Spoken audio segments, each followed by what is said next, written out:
حکومەتی پاشەکەوت حکومەتی پاشەکەوت بێعەبادی پەکێکەوت تا دێت فشارەکان بۆ ئازادکردنی خۆپیشاندەران کە لەلایەن هێزە ئەمنیەکانەوە دەستگیرکراون زیاد دەبێت. بەپێی زانیاریەکان تا ئێستا نزیکەی 450 کەس بە تۆمەتی بەشداریکردن لە خۆپیشاندانەکان لەلایەن هێزە ئەمنیەکانەوە دەستگیر کراون. سنتەری میترۆ بۆ داکۆکی لە مافی ڕۆژنامەنووسان ئیدانەی دەستگیرکردنی بە کۆمەڵی خۆپیشاندەر و چالاکوانان دەکات و دەڵێت پێویستە ئەو کەسانەی خەڵکیان شەهید و بریندار کردووە لێ پێچینەوەی یاساییان لەگەڵدا بکرێت.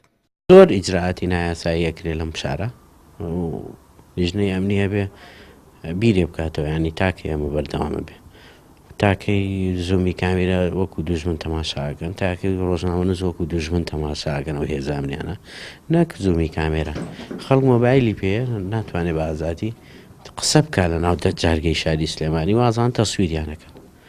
ئێمە کە شتێکی عیبە ینی لەوێ وەستاون بۆچی تەخفیفی ناکەن. لە سەرەتای دەستپێکردنی خۆپیشاندانەکانەوە 3 هاوڵاتی بە تەقەی هێزە ئەمنیەکان شەهید بوون و زیاتر لە 100 کەسیش بریندار بوون کەچی تا ئێستا هیچ کەسێک لەسەر تەقەکردن لە خۆپیشاندەران دەستگیر نەکراوە.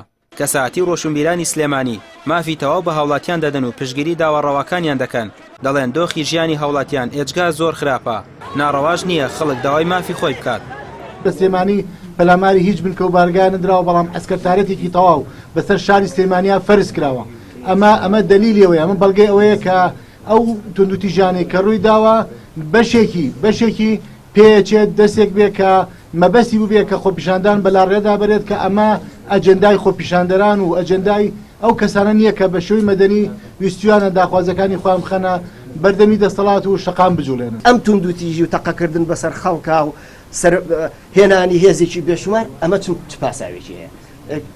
پەیامی ئێمە ئەوەیە ئەگەر بێت و چەند کەسێک لە شوێنێکی دیاریکراویش پێشێلکاری یاساکانەکەن توندوتیژی بەکارەهێنن پێویستە لەسەر دەستگا ئەمنیەکان کە مەفروزە پارێزەری یاسا بن تەعاملی یاسایی لەگەڵ ئەو کەسانە بکەن و ئەمە نەکەن بە بیان و ئەوەی مافی یاسایی خەڵکی تر پێشێل بکەن. ئێستا لە نێو سنتەری شاری سلێمانی و شەقامە سەرەکیەکان هێزێکی زۆری ئەمنی لێ جێگیر کراوە بە جۆرێک وێنایەکی دوای خۆپیشاندانەکانی حەڤەی شوباتی 2011 و دووبارە بۆتەوە تا ئێستا خەڵک دەستگیر دەکرێت و ئەنجامدانی خۆپیشاندان و گربوونەوەش بە هەموو جۆرێک بڤەیە. ڕامی ڕۆسمان کەناڵی ئاسمانی پێیام سلێمانی.